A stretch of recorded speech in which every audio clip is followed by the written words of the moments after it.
Zeeuws treinverkeer weken ontregeld door verzakkingen en Douw verhuist ruim 100 banen naar India.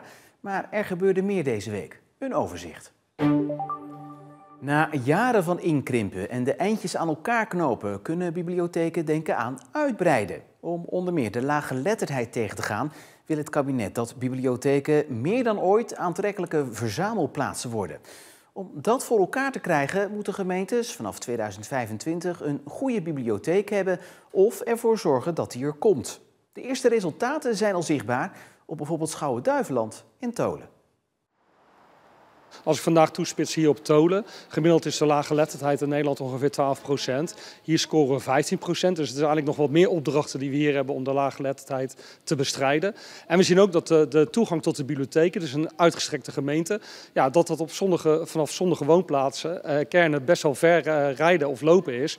Dus vandaar dat ook hier gezegd is van, in Tholen is het belangrijk dat er nog een derde volwaardige vestiging gaat komen. En waar komt die? Die komt in Sint Maartensdijk. Daar hadden we al een locatie, maar die vormen we nu om, ook hier in een brede school, net als hier in Tholen, tot een volwaardige bibliotheekvestiging. Met collectie, activiteiten, programmering en informatiepunt digitale overheid.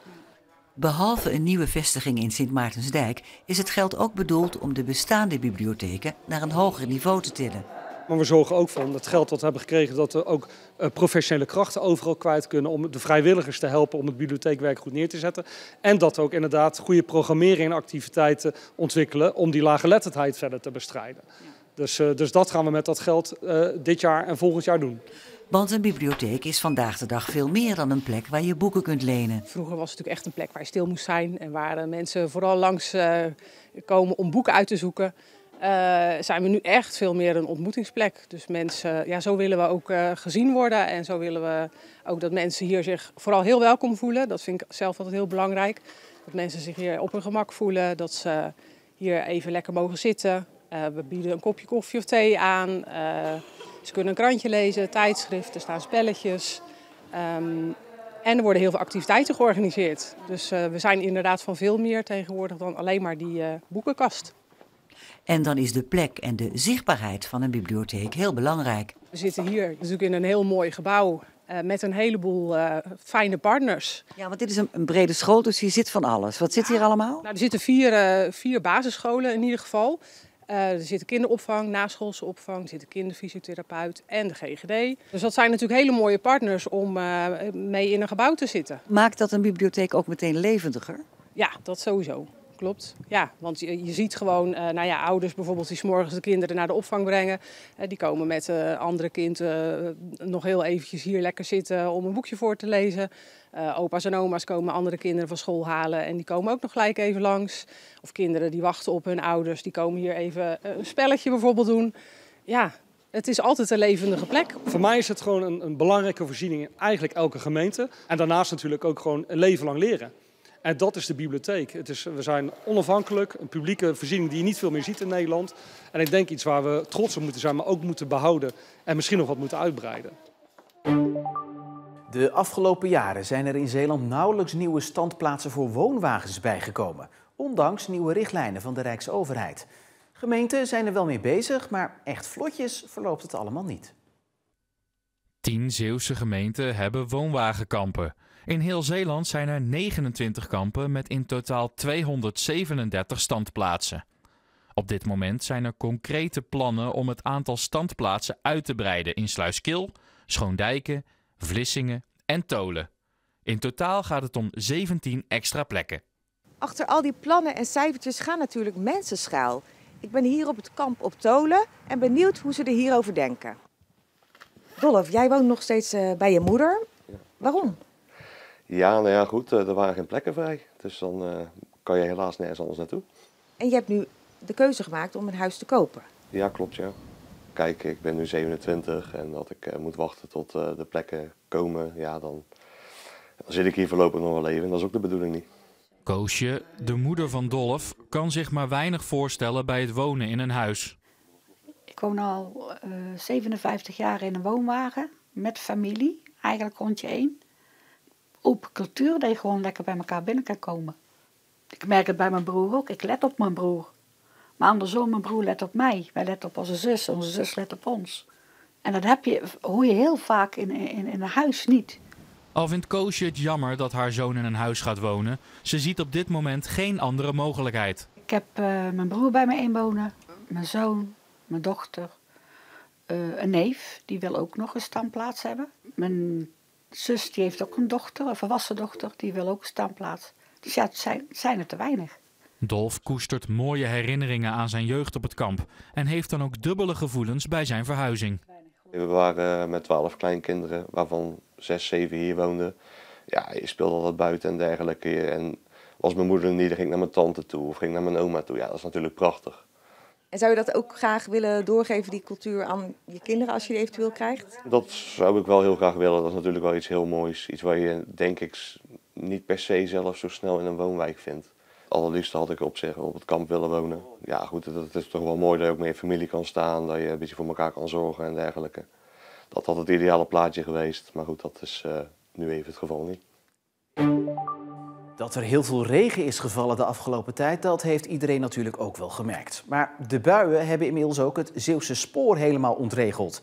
Verzakkingen zorgen ervoor dat treinen op de Zeeuwse lijn maar 40 km per uur mogen rijden. Gevolg flinke vertragingen en overlast. Heel vervelend, want ik moest naar het werk. En ja, ik moest gewoon 3 kwartier wachten. En meestal ben ik om 7:15 op het werk ongeveer en nu was ik pas om 9 uur. Ja, dat is heel vervelend. Het gebeurt heel vaak. Maar ja, we leven ermee, hè? Je kijkt erbij van, nou, ik heb me erbij neergelegd, ik ben het wel gewend. Ja, dat klopt. Het gebeurt zo vaak en dan ben je eraan gewend op een uur. Wel lastig, want gisteren was het ook al. Toen heb ik ook best wel lang op de trein moeten wachten.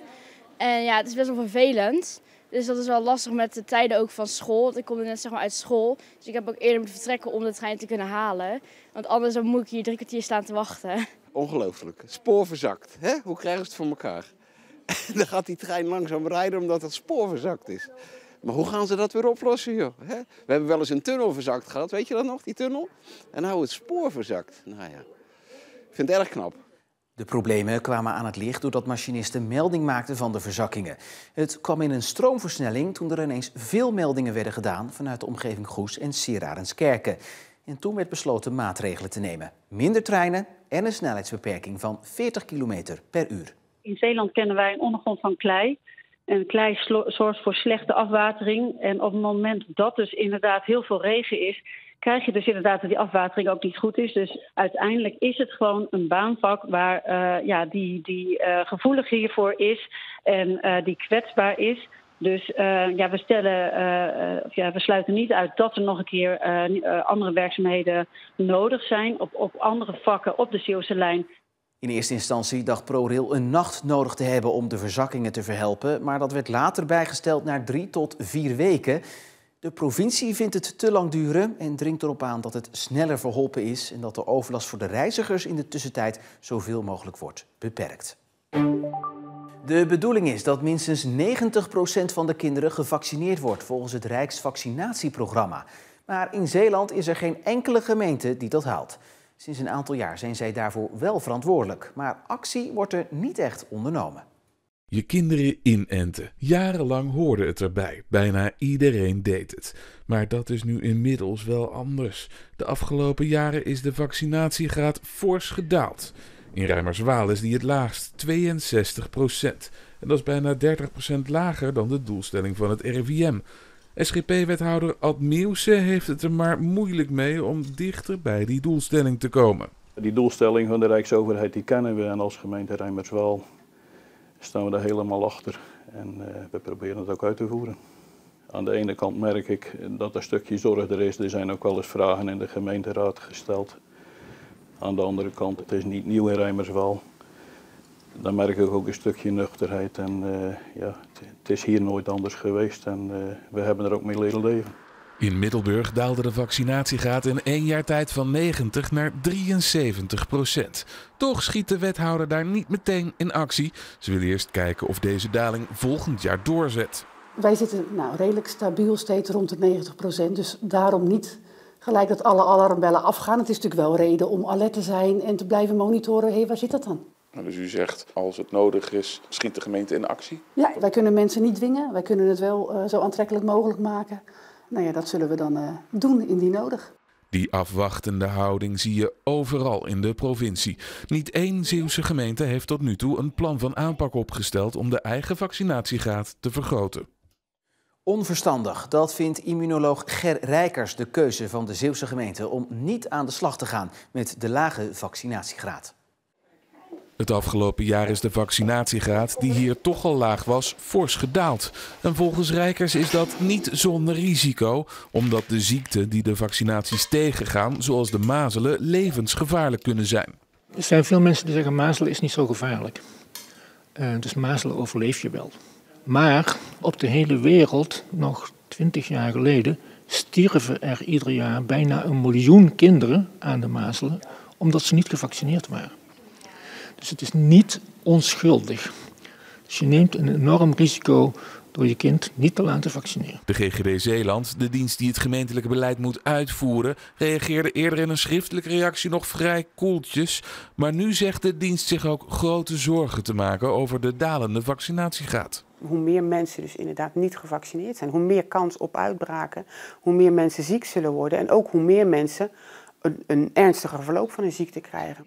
Volgens de immunoloog van de UCR gaat de vaccinatie aan het eigen succes ten onder. Want juist doordat die vaccinaties zo goed werken, zijn we niet meer bang voor de ziekte die ze voorkomen. Niemand weet wat tetanus is. Niemand weet wat difterie is. Dat is maar goed ook.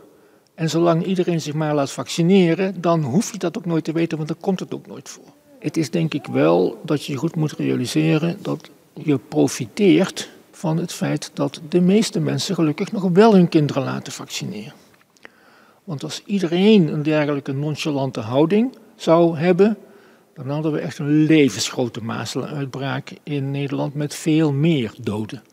Dus het is niet een voorbeeld wat andere mensen moeten volgen. Het is hem dan ook een doorn in het oog dat sommige Zeeuwse gemeenten een lagere vaccinatiegraad hebben dan bijvoorbeeld Burkina Faso. Het is echt vreselijk, vind ik, dat landen waar ouders heel graag hun kind laten vaccineren, maar er gewoon niet voldoende infrastructuur en geld is in de gezondheidszorg om dat voor 100% voor elkaar te krijgen, dat we hier in Nederland, waar het vrijwillig is en gratis, dat je daar in diezelfde categorie thuis hoort. Dat moet niet. En net als Ger Rijkers roept ook de GGD Zeeland, zij het iets wat schoorvoetend, de gemeentebesturen op om iets aan die dalende vaccinatiegraad te doen. Een gemeente kan natuurlijk gewoon wel kijken van hoe zit bij ons in de gemeente de doelgroep eruit en hoe kunnen we samen optrekken om die mensen te benaderen. En wat hebben zij nodig om eventueel wel te vaccineren en samen inderdaad die hogere vaccinatiegraad te bereiken. En voor wie nog twijfelt, je kind alsnog laten vaccineren, dat kan nog steeds. En het advies van de GGD Zeeland is ook om dat wel te doen. De Zeeuwse Gezondheidsdienst benadrukt dat je ook altijd bij hen terecht kunt als je nog vragen hebt. Douw in Terneuzen wil ruim 100 banen verplaatsen van Zeeland naar India. Het gaat om banen in het servicecenter van de Chemie Reus, die de verschillende Douw-vestigingen in Europa ondersteunt. Het gaat economisch gezien moeilijk met het bedrijf, wereldwijd. Aan de ene kant moeten ze investeren in verduurzaming, maar er is ook veel concurrentie, waardoor de kosten scherp in de gaten moeten worden gehouden. Vandaar dat is gekozen voor verhuizing naar het goedkopere India. Het is niet voor het eerst dat Douw snoeit in de werkgelegenheid in Nederland. Eerder dit jaar werd al duidelijk dat er bijna 170 banen zouden verdwijnen. Daar komt deze verhuizing van banen bovenop. De hoop van Douw is dat het hier voorlopig bij blijft. Op dit moment, hoe we nu het landschap zien, is dit voorlopig hetgene wat we denken wat we moeten doen, waar we een tijd mee vooruit kunnen. Maar als een economie zich verslechtert of een economie gaat verder teruglopen, dan zul je moeten kijken, oké, wat moet je nu weer doen? Ik hoop dat dit voorlopig echt het laatste is wat we hebben moeten doen. Wie er allemaal zijn baan verliest in Terneuzen door de banenverhuizing is nog niet helemaal duidelijk. Eind 2024 moeten alle plannen zijn uitgewerkt.